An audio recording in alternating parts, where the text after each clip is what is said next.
Está conmigo ya el general del aire Carlos Chávez Catriato, comandante general de la Fuerza Aérea del Perú. Bienvenido. Muchas gracias, Diego. Buenas noches. Desearía que fueran circunstancias más alegres la entrevista, ¿no? Pero lamentablemente no lo es así. Tuvo el desenlace que nos temíamos podría tener, lo del alférez Ashley Vargas. ¿Qué nos comenta al respecto? Es decir, han sido varios días de angustia. Cuéntenos cómo lo han vivido y desde luego también quisiera saber lo que lamentablemente he visto que algunos medios de comunicación han tratado de mancillar, de manipular y de politizar, que es la operación de búsqueda y rescate. Bueno, en primer lugar, buenas noches a toda la teleaudiencia. Yo agradezco muchísimo esta oportunidad porque puedo conversar libremente con usted y explicar algunos aspectos importantes de manera profesional, pero con un lenguaje sencillo para que todos puedan entender de qué se trata. En primer lugar, lo que yo quiero decir es presentar mi saludo a toda la audiencia y decir que yo vengo aquí representando a la Fuerza Aérea porque la Fuerza Aérea no tiene nada que esconder. En segundo lugar, yo también soy un ser humano igual que usted, a pesar de que he visto uniforme, y también soy padre de familia, y eso me pone en la difícil posición de expresar a nombre de la Fuerza Aérea las condolencias para la familia, para los compañeros de promoción y para los amigos de Ashley. En ese contexto, nosotros hemos llevado a cabo, como usted bien dice, unas tareas de búsqueda y salvamento que han durado pues más de 15 días y que se organizaron en varias etapas. Empecemos por la fuente del origen. El sistema de búsqueda y salvamento es una actividad del Estado. El Estado peruano firma lo que se llama el Convenio de Chicago en 1941 y se compromete a ser parte de la comunidad de búsqueda y salvamento internacional. El Estado peruano, por delegación, le entrega la responsabilidad a la Fuerza Aérea para buscar en el ámbito aeronáutico cualquier aeronave de cualquier nacionalidad que se accidente dentro del territorio nacional, dentro del espacio aéreo controlado del Perú. En tal sentido, cada vez que hay un accidente nosotros tenemos esta responsabilidad. Pasando directamente al caso de Ashley, el día del accidente, que fue el día 20, a las 4 de la tarde aproximadamente, la primera acción que se toma, una vez conocido el hecho de que se pierde contacto con el avión de Ashley, es enviar los aviones de la propia unidad. Estamos hablando de la base aérea de Pisco, llamada Grupo Aéreo número 51. Entonces, de inmediato se ordena el despegue de 2 aviones KT-1, idénticos al que volaba Ashley, y de 2 helicópteros de instrucción.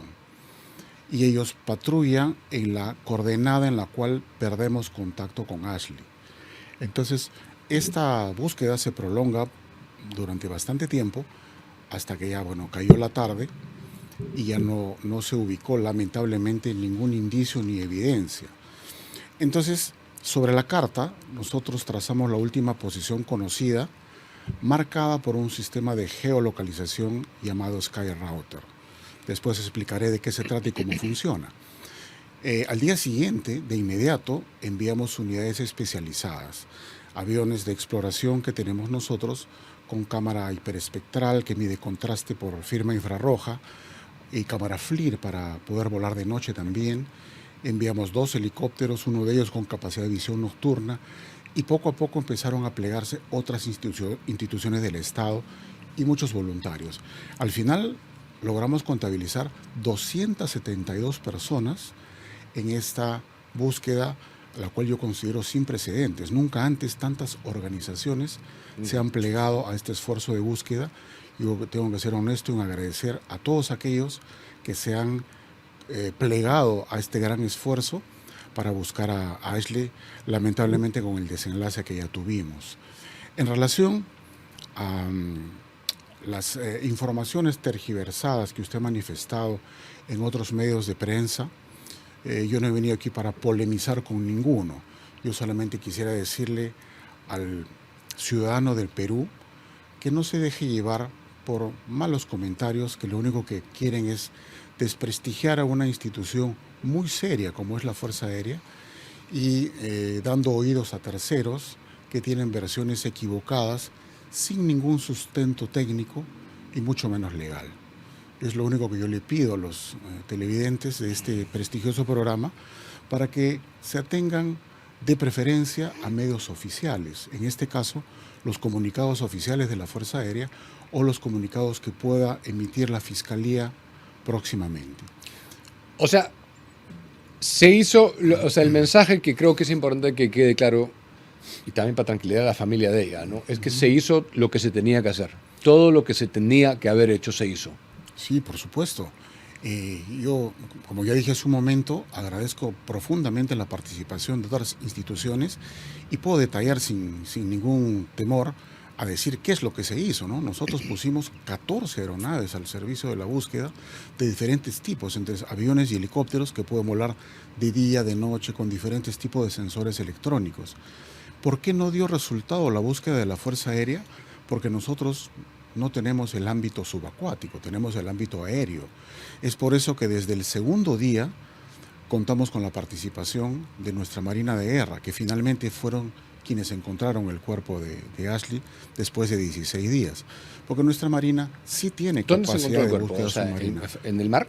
En el mar, a aproximadamente 25 metros de profundidad, en una zona donde hay corrientes subacuáticas bastante considerables, con mucha vegetación submarina, producto de que es un área protegida. Al ser un área protegida no hay intervención del hombre, por lo tanto no hay contaminación. Y eso favorece mucho el crecimiento de las plantas marinas.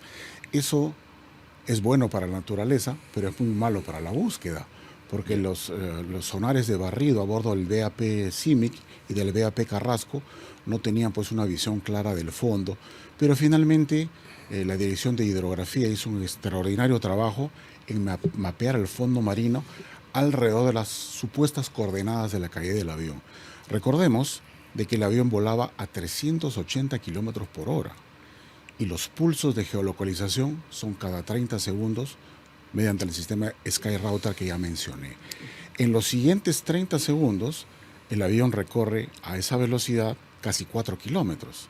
Entonces, desde el último punto conocido hasta el probable punto de caída, tenemos un área de 5.000 metros cuadrados en donde podría haber caído la aeronave, del punto de referencia más la circunferencia del radio recorrido, digamos, en esta circunferencia.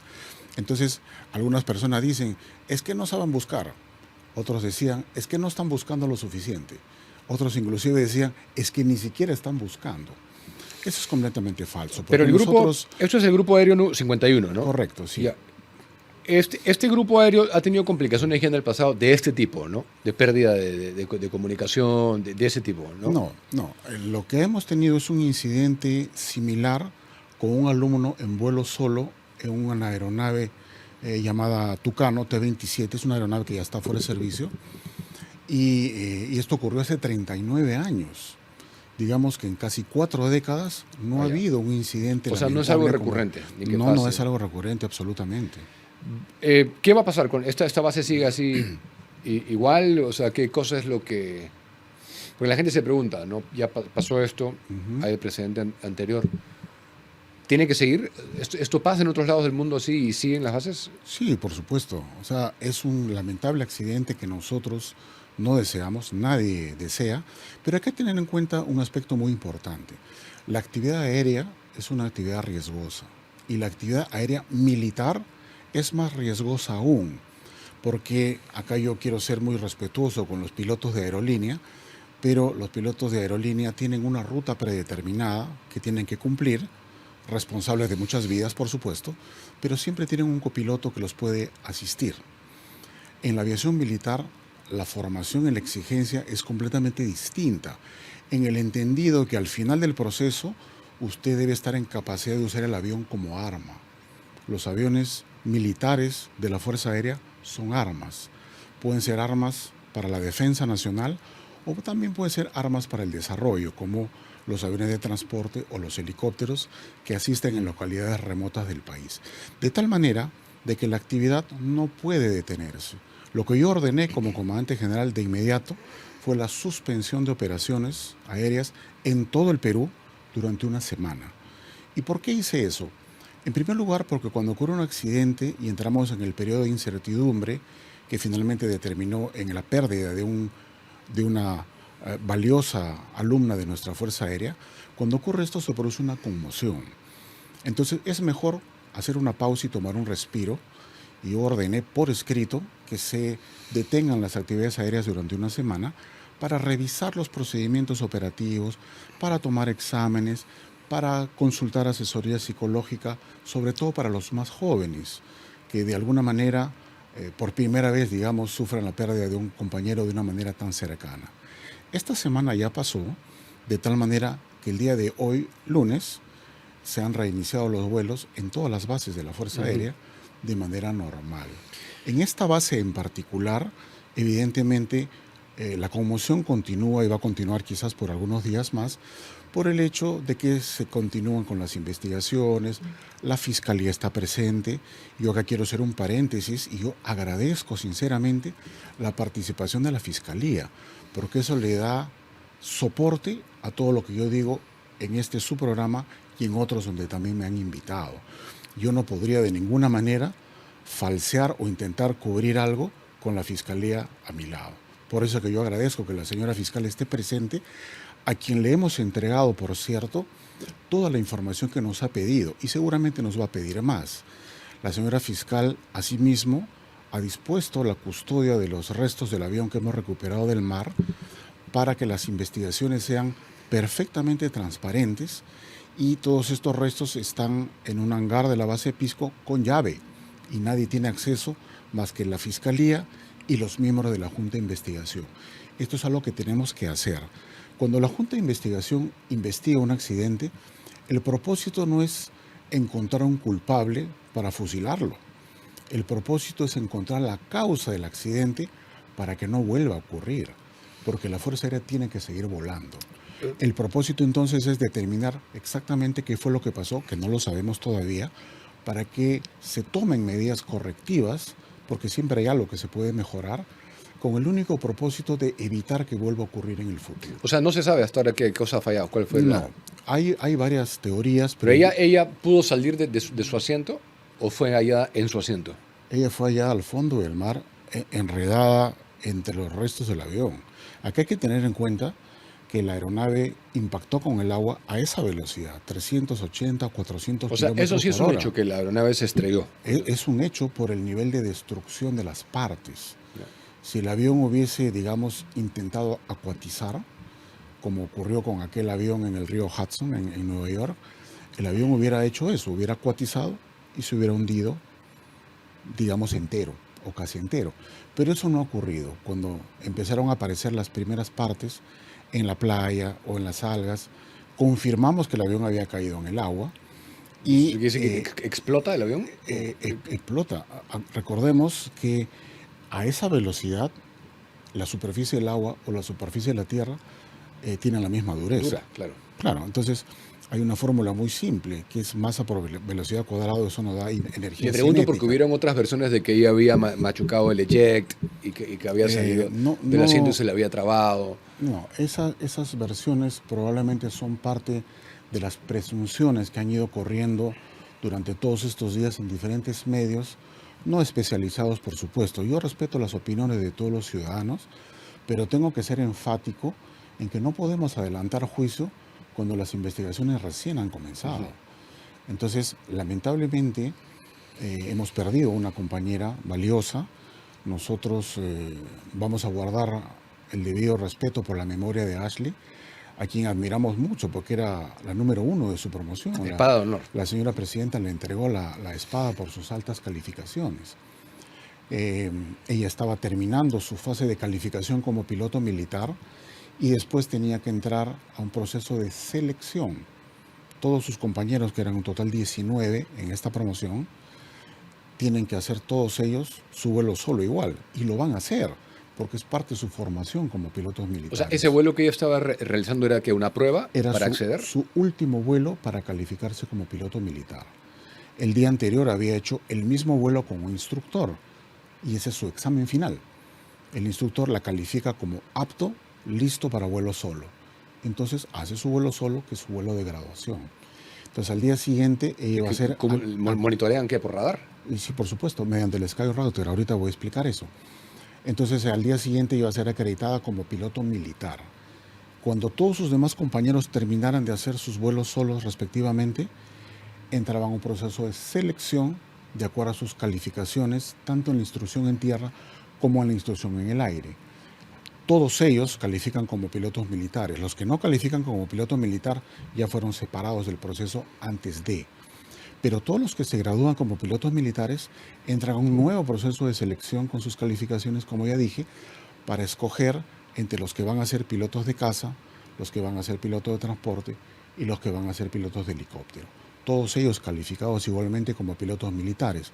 Pero la Fuerza Aérea tiene estas tres ramas. Entonces se escoge, de acuerdo a sus méritos y calificaciones, quién va a ir a cada lugar. Eso iba a ocurrir después. ¿Y ella podría haber accedido a ser piloto de combate? O sea, ¿de eso es lo que me está diciendo? Es probable. Yo tengo aquí sus calificativos. Tiene buenas notas, pero ese proceso de selección no había terminado todavía. ¿Es normal ver a muchas mujeres en nuestro país en esas posiciones?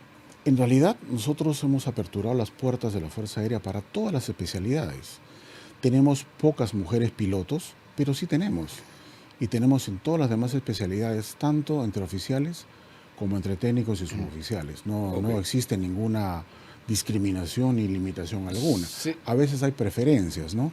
Es un hecho también que muchas candidatas pilotos jóvenes dicen, por ejemplo, mi calificación va a durar tantos años, yo quiero ser mamá.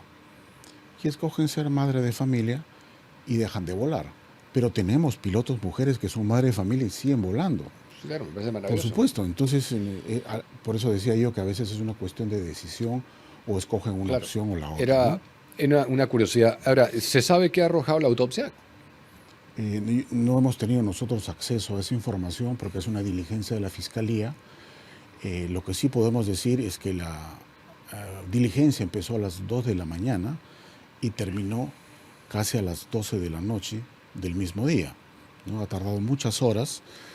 Yo presumo de que ha habido pues el llamamiento de especialistas, peritos, forenses, y bueno, yo no puedo adelantar ningún juicio al respecto, sí, pues o sea, esa información lo la cierto es maneja que hoy la señora fiscal. no sabemos todavía propiamente de qué ha muerto.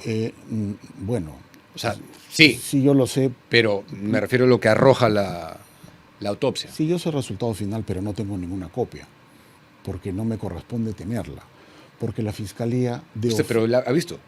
No, yo no he leído el documento. Yo no leí el documento. Pero sí me mencionaron cuál había sido el diagnóstico, ¿no? ¿Y cuál fue?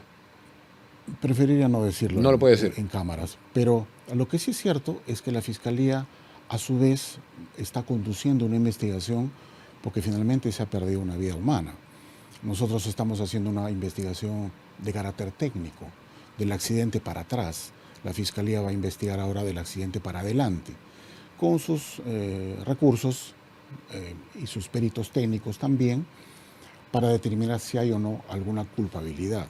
Yo sinceramente no creo, porque tengo aquí todos los reportes de mantenimiento de la aeronave y todos los sistemas de salvamento, y todos están con sus fechas dentro de los márgenes de vigencia. También se ha dicho muchas veces de que el avión era viejo. El avión era del 2016, se compró nuevo y tenía solamente... ¿El modelo cómo se llama? KT-1P. El avión se compró en el 2016 nuevo y solamente tenía 1.200 horas de vuelo. Estos aviones están calculados para volar 30 o 40 años y al menos 10.000 horas. Por lo tanto, el avión tenía recién el 10% de su régimen de utilización. Acá están los reportes con todos los componentes de la aeronave y todos estaban dentro de su fecha de vencimiento perfectamente activos. Esta información ya la tiene la Fiscalía y la han verificado en la misma base. Por lo tanto, todo lo que yo estoy mencionando en su programa es completamente cierto. ¿Pero qué podría haber fallado? ¿Es el ser humano o la nave? ¿Por qué se derrumbó? Permítame explicar esto en palabras sencillas para nuestros televidentes. Cuando ocurre un accidente, nosotros investigamos varios factores. Tenemos el factor clima, por ejemplo, ¿no? Pueden haber nubes, neblina, corrientes, viento cortante, etcétera, etcétera. Otro factor que se estudia es el factor humano. Pueden producirse pues algún tipo de, por ejemplo, desorientación espacial, pérdida de la conciencia situacional, algún desmayo por exceso de gravedades. es algo que se va a investigar recién. Ese es el factor humano. Tenemos un factor mecánico. Yo le acabo de mostrar los reportes. Todo está vigente. Pero las máquinas son máquinas y pueden fallar en algún momento. Eso se va a investigar con los restos que estamos rescatando. Vamos a ir a análisis metalográfico. ¿Y eso cuánto puede durar? ¿Meses? La Junta de Investigación tiene hasta 60 días para presentar su informe final. Hasta 60 días. Y finalmente hay factores externos, como por ejemplo el impacto con un ave. A 380 kilómetros por hora, impactar una gaviota que pesa medio kilo genera 36.000 kilogramos fuerza de energía. Si esto le pega al ala, le hace un hueco. Pero si esto le pega al piloto, lamentablemente el golpe es tan fuerte que lo puede noquear o lo puede privar de la vida. No puedo yo decir qué cosa ha pasado, porque recién estamos en un ave, sí, por supuesto. ¿Y cómo le pegaría al piloto? No, usted choca a la aeronave, le pegaría al piloto rompiendo el parabrisas por la energía que se genera. El avión choca al ave, no el ave choca al avión, a 380 kilómetros por hora. Esto ya ha pasado en todo el mundo. Usted puede buscar en su computadora. Pero debe ser aviones con impacto con ave. No estoy hablando de una gaviota que pesa medio kilo. Si fuese un pelícano que pesa 2 o 3 kilos, causa un daño tremendo a la aeronave. Eso ocurre de vez en cuando en todos los aviones que vuelan. Usted puede buscar en su computadora. O sea, un avión comercial, de los que volamos todos, si choca contra una ave va a generar una destrucción enorme. ¿Le vuela el parabrisas? Sí, por supuesto. Esto ocurre en las fases de despegue y aterrizaje, porque las aves vuelan mucho más bajo que los aviones de pasajeros. Le traigo a la memoria nuevamente el ejemplo del avión que acuatizó en el río Hudson en Nueva York. El piloto durante el despegue se encontró con una bandada de aves y las aves se metieron a los 2 motores y los 2 motores se apagaron y el avión se quedó sin potencia. Y el piloto fue muy hábil en dirigirlo, planeó y acuatizó en el río Hudson y no murió nadie. Pero si esa misma ave golpea el parabrisas, lo puede romper y puede lastimar seriamente al piloto, ¿no? Ahora, hablando de aviones, la última vez que lo entrevisté vimos el tema de la compra de aviones que estaba postergada desde hacía mucho tiempo. También tenía un sector que se oponía grandemente a esa compra. Finalmente prosperó la compra. Y yo quiero que me cuenten en qué va esa compra que ya se puso en marcha, y qué opina de lo que, no sé si pudo ver lo que yo dije al inicio en mi editorial, que no descarto que justamente quienes querían que no nos armemos porque decían que íbamos a desestabilizar el vecindario, que era Chile, ¿qué opina de lo que dije de que ahora con Chancay, y que el Perú, en mi opinión, lamentablemente se ha alineado a China, el niño de los ojos de Estados Unidos en la región es Chile? No descarto una tensión militar ahí. ¿A usted le parece que exageró? No. En realidad, las hipótesis de conflicto se renuevan y se estudian cada cierto tiempo porque aparecen factores que hacen crear nuevas hipótesis de conflicto. El puerto de Chancay ha despertado, lamentablemente, comentarios adversos en algunos de nuestros vecinos. Claro, sí, molestia porque a nosotros nos va a generar pues, un polo de desarrollo muy importante que probablemente algún vecino no va a tener, ¿no? Eso genera una nueva hipótesis de conflicto basado en un intercambio comercial, por decirlo menos, ¿no? Entonces, ninguna hipótesis de conflicto puede ser descartada porque muy por el contrario pueden aparecer nuevos elementos que hagan crear nuevas hipótesis de conflicto. Ahora bien, usted me preguntó cómo iba el proceso de compra de los aviones. Estamos nosotros en la fase final de un trabajo muy profesional y muy dedicado que nos ha tomado ya 13 años. En este momento estamos en las conversaciones finales con el Ministerio de Economía y Finanzas en un proceso económico que se llama la concertación. La concertación quiere decir, el año pasado se aprobó el presupuesto, muy bien, estamos viendo las fuentes de financiamiento para generar un decreto supremo que debe firmar la señora presidenta antes de fin de este mes de junio, con lo cual se habilitan los fondos aprobados en la cuenta de la Fuerza Aérea. Simultáneamente, estamos en la fase final de obtención con los 3 postores que usted ya conoce, de los precios finales y las condiciones finales. Es bueno tener 3 postores porque eso va a generar una competencia entre ellos que va a ser beneficiosa para el Perú, porque nos van a ofertar un mejor producto a un menor precio. Todos ellos quieren ganar, porque es un negocio para los fabricantes de armas. Por supuesto. Y para terminar la idea, la defensa nacional no se negocia. Nosotros tenemos ahora un crecimiento económico sostenido de muchos años. El dólar sigue costando lo mismo que hace 25 años, gracias a una disciplina fiscal del Banco Central de Reserva. Hemos crecido enormemente en la agroexportación, está creciendo enormemente la minería, nuestra moneda está estable. Hay un país vecino que ahora ahorra en nuestra moneda. Entonces eso tiene que protegerse. Para que haya desarrollo, tiene que haber una defensa nacional que proteja los activos críticos de este país. Y la semana pasada, dicho sea de paso, hablando de nuestra moneda, me permitieron dejar una propina, una jugosa propina que dejé en un restaurante en soles. Como no llevé efectivo, los dólares, tenía soles. Me dijo, encantado de recibirle los soles, me dijo.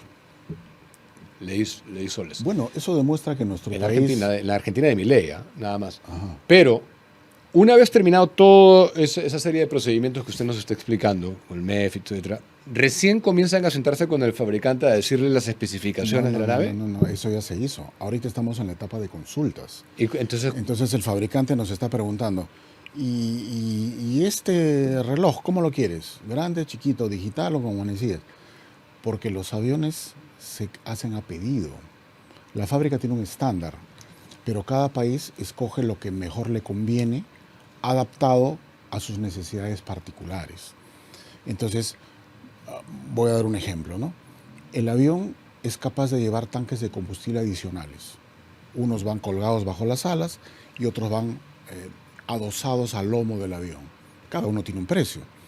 Entonces yo digo, si tengo la posibilidad de recargar en vuelo, no necesito ponerle 4 tanques al avión. Pero si no tengo un avión reabastecedor, necesito comprar más tanques. Y eso va sumando un poco más, quitando un poco menos. Esa es la fase final en la que estamos ahorita con los 3 fabricantes. Al mismo tiempo estamos en la fase final del presupuesto. Entonces nosotros hemos puesto una fecha límite para terminar con ambos procesos, con el proceso técnico y el proceso económico. Para nosotros hemos fijado el 31 de julio de este año. Julio, dentro de un mes y 20 días. Entonces, en ese momento vamos a presentar al señor ministro de Defensa el resultado final de todos estos estudios tan largos que hemos hecho y tan profesionales, dicho sea de paso, con el orden de prelación, indicando cuál es el que cumple al 100%, digamos, las expectativas. ¿Y quién se encarga de llevar? ¿A quién le cotizan? Los fabricantes le tienen que cotizar. Los fabricantes cotizan al gobierno peruano, en este caso a la Fuerza Aérea. Nosotros representamos al gobierno. Entonces usted le lleva esta transacción. Las cotizaciones al MEF. ¿Y quién las elige? ¿Quién elige quién va a ganar? En realidad el estudio técnico determina quién es el que gana. ¿Pero quién tiene a su cargo el estudio técnico? Nosotros. O sea, ustedes van a elegir al postor ganador. Nosotros vamos a hacer una prelación de los 3. Porque yo le quiero decir de que cualquiera de los 3 que sea elegido va a ser un excelente medio de defensa para los activos críticos de nuestro país. Porque los 3, entre los 12 que hemos estudiado, han quedado los 3 mejores. Los 3 mejores que se adaptan a nuestra realidad y a nuestro bolsillo. Cualquiera de los 3 va a ser bueno, pero entre los 3 siempre va a haber uno mejor que el otro. Entonces, al finalizar la etapa de consultas, que ya está por terminar, vamos a determinar un orden de prelación. Y le vamos a recomendar al ministro de Defensa la decisión final. Okay. Y después ellos deciden. Y bueno, en base a las recomendaciones de la Fuerza Aérea, claro, se hace la decisión finalmente y se lanza el proceso. Se emite el decreto supremo. Se emite el decreto y se autoriza la compra y se hace. ¿Y en cuánto tiempo entregan los aviones? Nosotros hemos calculado la línea de tiempo administrativa. Optimistamente queremos firmar el contrato este año, antes que termine el año, y empiece el proceso de fabricación. Entendamos de que no somos los únicos clientes. Entonces, el tiempo de atención estará determinado por la cantidad de clientes que estén delante de nosotros en la cola. Cada uno de estos 3 postores tiene otros clientes a quienes están atendiendo. Nosotros vamos a entrar a la cola de 2 o la cola de 3 o la cola de 4 clientes y ahí recién se podrá determinar cuándo llegarán las primeras unidades. No va a ser mañana, por supuesto. El proceso de fabricación de un avión de combate Pero, toma tiempo. ¿Pero será que 2 años? Podría ser aproximadamente 2 años o un poco más, en dependencia de la cola que haya en el proceso de fabricación con otros clientes. Para terminar, general, yo insisto en este tema, la verdad. Creo que soy el único que lo habla así transparentemente, pero yo no puedo descartar que algo se traiga entre manos Chile con nosotros. Y creo que la cereza en el pastel ha sido Chancay, lamentablemente. Bueno, nosotros nos hemos metido de lleno en otro proyecto muy grande, que es la construcción de un puerto espacial en nuestro país. Y no va a ser con China. No, Chile, digo yo. No, yo sí escuché Chile. Digo, Sí. la construcción del puerto espacial no va a ser con China. No, sí, No claro. va a ser. ¿En qué anda eso? Está muy avanzado. Y ¿En Piura? hemos recibido, va a ser en una de las 3 bases que tenemos en el norte, no exactamente en Piura. Lo que pasa es que el primer estudio, el primer estudio preliminar dio como ganador a la base Talara porque está solamente 4 grados bajo la línea ecuatorial. Mientras más cerca se produce el lanzamiento de la línea ecuatorial, utiliza menos combustible y mayor carga útil. A partir de los 28 grados de latitud norte o sur, los lanzamientos ya son oblicuos por la distancia angular. Esto hace que usted necesite más combustible y lleva menos carga útil. Es por eso que otros vecinos de la región han sido descartados en este proceso y nos han escogido nosotros. El segundo estudio preliminar se efectuó en marzo de este año. El primero fue en marzo del 24, el segundo en marzo de este año. Es el que se le llama el estudio no técnico. Quiere decir el estudio de impacto ambiental, las relaciones con la comunidad y todas estas cosas. ¿Otros vecinos de la región han sido descartados por quién? ¿Esto tiene que ver la NASA? La NASA y el Comando Espacial de los Estados Unidos. O sea, entonces ellos son los que han dicho, acá me gustaría que fuera. El Comando Espacial. Ellos han enviado Bueno, ya bienvenido sea. Porque sí, bienvenido sea. Hay que nivelar, ¿no? la cancha un poco. Como siempre, gracias por estar acá, general. Un placer, señora Acuña. Le agradezco la oportunidad de haberme dado estos minutos para explicar de manera profesional todo el proceso que seguimos en la búsqueda de Ashley. De manera muy transparente yo digo que estamos buscando la verdad. Digo también de que la investigación recién ha comenzado, pero el resultado será oportunamente informado con la verdad, con el único propósito de que esto no se repita nunca más en el futuro. Sí, y a su través y en nombre de todos nosotros aquí, mi equipo, también las condolencias a la Fuerza Aérea del Perú por el sensible fallecimiento del alférez Ashley Vargas, que desde luego nos ha tocado a todos, ¿no? Espada de honor, 24 años, toda una proyección por delante que súbitamente se queda sin ser. Gracias. Gracias, señora Acuña. Buenas noches.